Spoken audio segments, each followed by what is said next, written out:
Per usual, everything on this channel is for educational purposes only and is not intended as investment advice. Haven't done a video on this channel in a while. If you've missed me, check out the Valkyrie channel where I do weekly videos there. I haven't had too much to say on this channel. If you know me, you know I like cloud. I like very few types of trades. Very patient. I like trend reversal attempts. We had two of those with these edge-to-edge attempts that failed. This was FTX blowing up right here. And all in all, since the end of 2021, we had been below the cloud, below the 200-day. None of that changed the entire year. So obviously if that happens this year, which I think it will, especially towards the middle of the year, then that would be a trend shift much different than 2022. And just on backtesting, you can just see on this chart very clearly when we're above the cloud, above the 200, things are different price-wise. So that level currently for Bitcoin's around 20K. If we can get above 20K, stay there for a decent amount of time, it might even look like a mess, much like it did May, June, July, September 2020, where we were talking about inverted head and shoulders. We were talking about horizontal levels. I was talking about this TK recross above the cloud. And at that time, it didn't really look like much of anything, but we had liquidity on our side. We had the halving on our side. We had the world going bananas on our side at that time. I don't think we need any of those things necessarily this go round, but macro is going to be, again, at the forefront. CPI, rates, reverse repo, housing, unemployment. You can't not pay attention to that stuff if you're trading this anymore. Definitely. Clearly it helped you in 2020, 2021, definitely helped you in 2022 to understand rates and liquidity, and that knowledge will help you again in 2023 undoubtedly. Because if you are bearish and they start bringing rates down, if there's a true pivot, if they increase liquidity, they being the Fed, then we are very likely to see a reaction to the upside based on that. But until then, trend is down, trend is flat, 20K is the level. It's obvious, right? Again, I don't have too much to say here because it's pretty black and white. And just as a reminder, again, this is how we looked in 2020. It doesn't have to look like much of anything. Now you can argue, well, we had a pattern on our side, which we did. We had halving again on our side, stimmies on our side. Even still, I got a lot of crap from people saying, oh, this is nothing.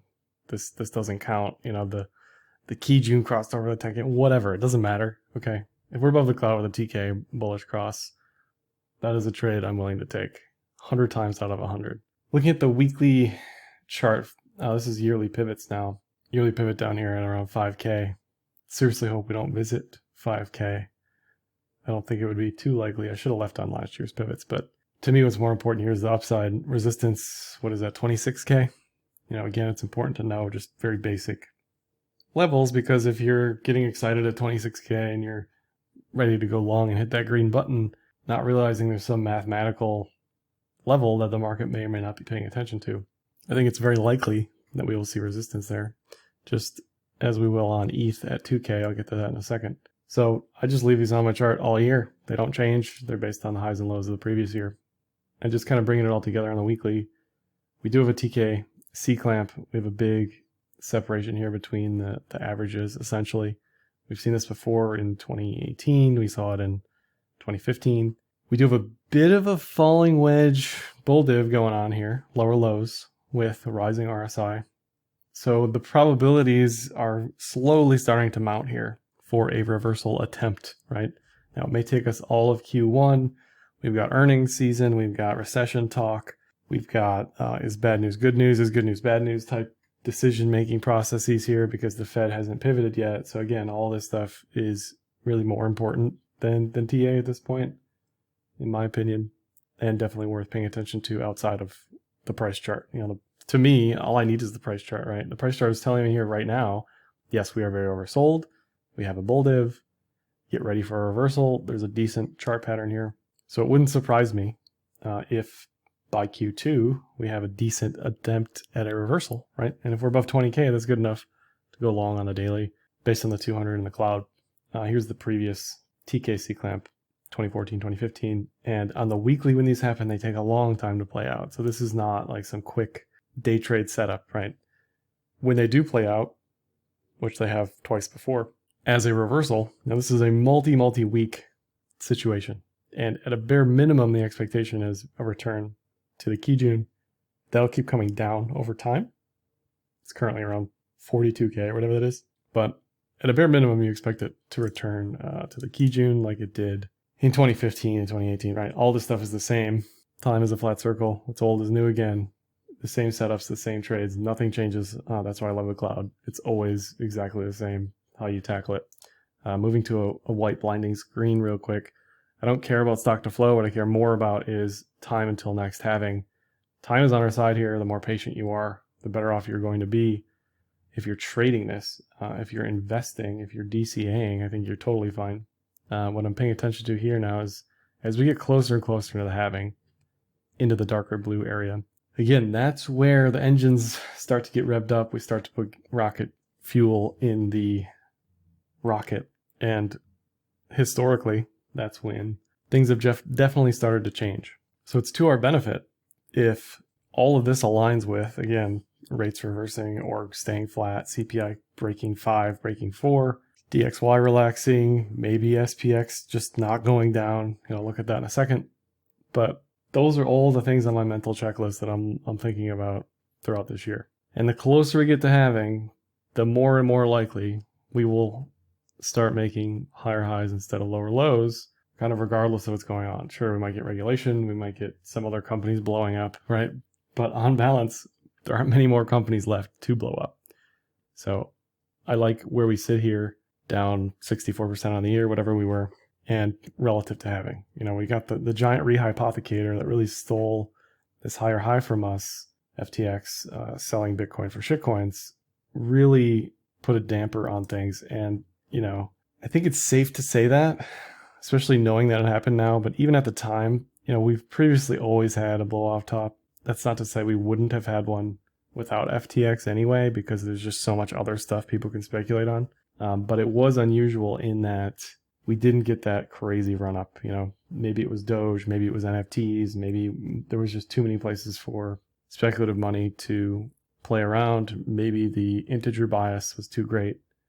I don't know. Maybe it was a combination of all that stuff. But I do like our chances at 150 plus easy. I like 200K into like the end of 2024, 2025 type situation. So that's where my head's at right now. Not even 2023. Here's S&P. Again, same analysis. Where is it relative to 200? Where is it relative to the cloud? This is the crypto cloud. I don't really care. It doesn't really matter to me if you use default or not here. But again, still below both. It's got a nice trend line that everyone and their mother is going to be paying attention to. Bloomberg and CNBC and everybody's going to be looking at that. So again, a pretty obvious line in the sand for when things are expected to change. Watch how this reacts relative to the Fed, relative to unemployment, right? Again, all that macro stuff, along with the TA, will be very helpful throughout the year. And if we look at Trueflation, which is measuring millions of items per day in the US and the UK, putting it on some Oracle on Chainlink, and spitting out a number, it's been pretty good at telling us where CPI is headed before CPI is reported, a month in advance. So I like that we're at 5.7 right now. And as CPI comes down, as the prints come down anyway, obviously inflation is still incredibly high relative to any of us alive at this point, who, most of us I don't think saw the 70s, at least viewers of this channel, but maybe you have. Let me know in the comments below.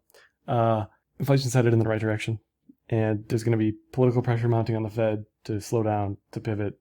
There's going to be doves getting louder on the Fed.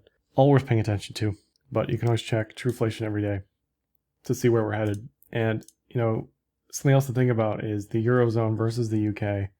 How much more the ECB, how much more the BOE needs to start raising in order to control inflation, because I hope this is wrong. This is like 2x the deviation from the BOE's reported CPI in the UK.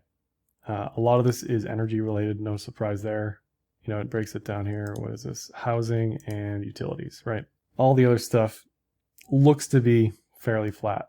This calculation looks a little looser compared to the US calculation, but in any event, if this is remotely accurate, then that means that the Eurozone will need to continue tightening far beyond what we do here in the US, and we'll see the effects of that on the DXY. I know this is a busy chart, but the white line is the DXY with the weekly cloud. Previously, we were in this 89 to 105 range, and we sort of blew past that in 2022, right? That didn't help us either on the Bitcoin side of things, which makes sense. If the dollar's strong and that's your pair, that's your cross, right? You're probably not going to do so well. And we certainly did not. So that wasn't on our side. But what's interesting here is we haven't seen a positive reaction yet on this mega reversal. I mean, this is an index of the US dollar, right? Most of this is the euro, a few other things, but it looks like a shitcoin. It looks like it's potentially going to Eiffel Tower back to sub 95, right?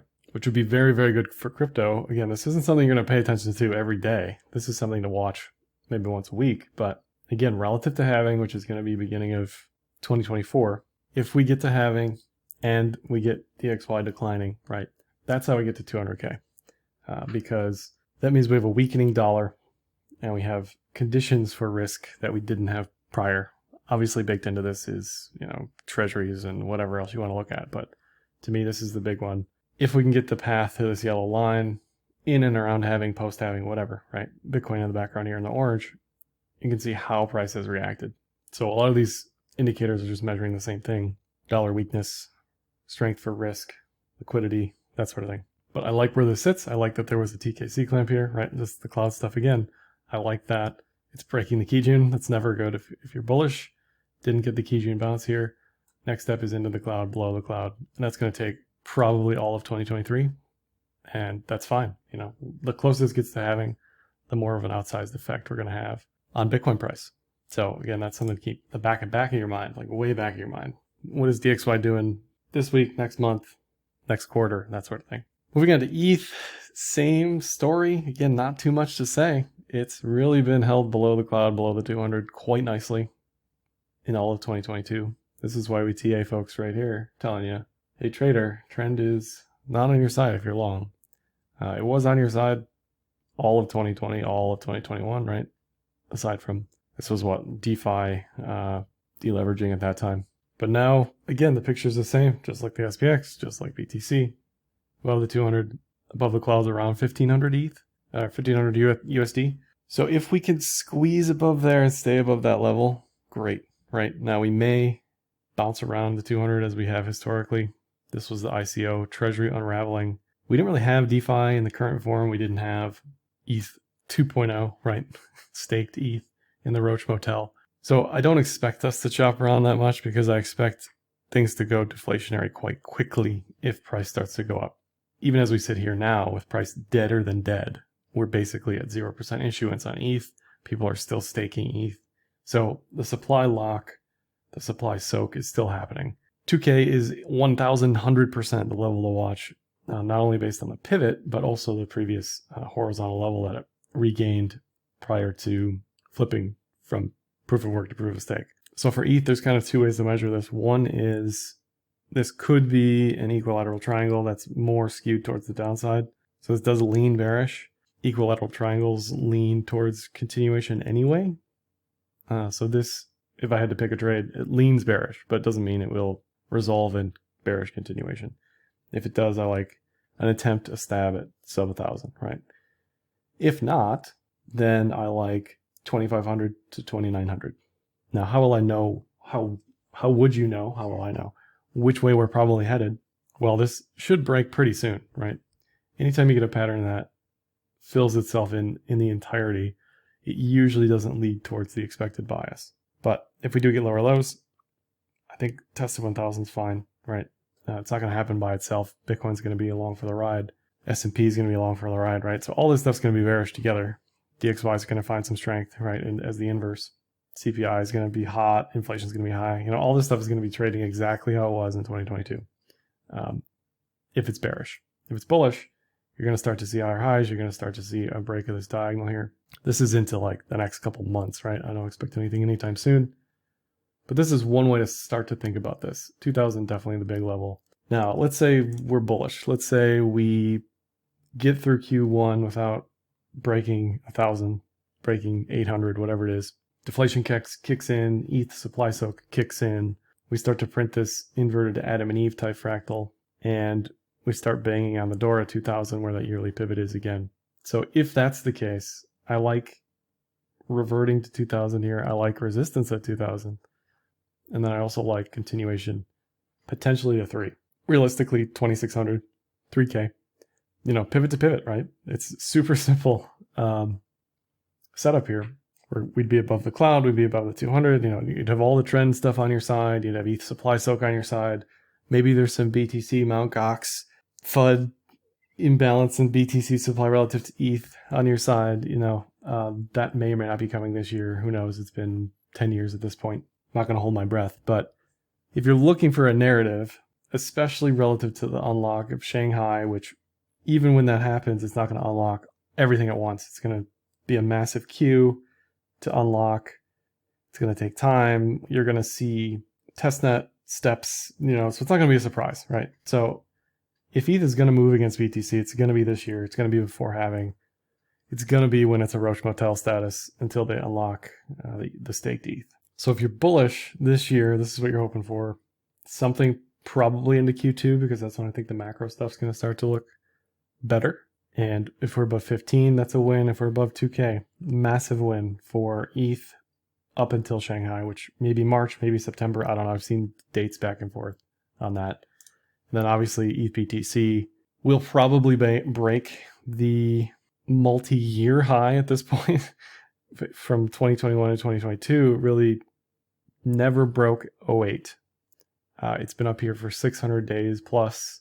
Just the TA is telling you this thing looks decently well, looks better than it ever has for an attempt at a higher high, right? I don't think sitting in an ETH BTC trade necessarily is wise at the very moment, but if it can get back above to 0.75, 0.78, and you start to see momentum again, or narrative around issuance, right? People calling BTC's 1.8% issuance a headwind, stuff like that. Kind of silly, but in order for ETH to have a chance here, I think it's going to need a narrative around it. And if there was ever a narrative to form, it would be this year around issuance, when that imbalance is probably going to be the greatest relative to ETH being deflationary and BTC being slightly inflationary, right? Cloud likes it, chart pattern likes it, TA is on your side. So hopefully collectively together, I've formed this pie of amazing things to watch for in 2023. When things change, I will again put my thoughts together in video form, but it really for me comes all the way back to this again. BTC above 20K, and it's a different story. It's a different coin. Things start to look cheap down here versus expensive. People get excited. We make higher highs instead of lower lows, and exchanges stop blowing up because they stole everyone's money. That's all for this one. Let me know what you think in the comments down below. Like, dislike, share, subscribe, and happy trading.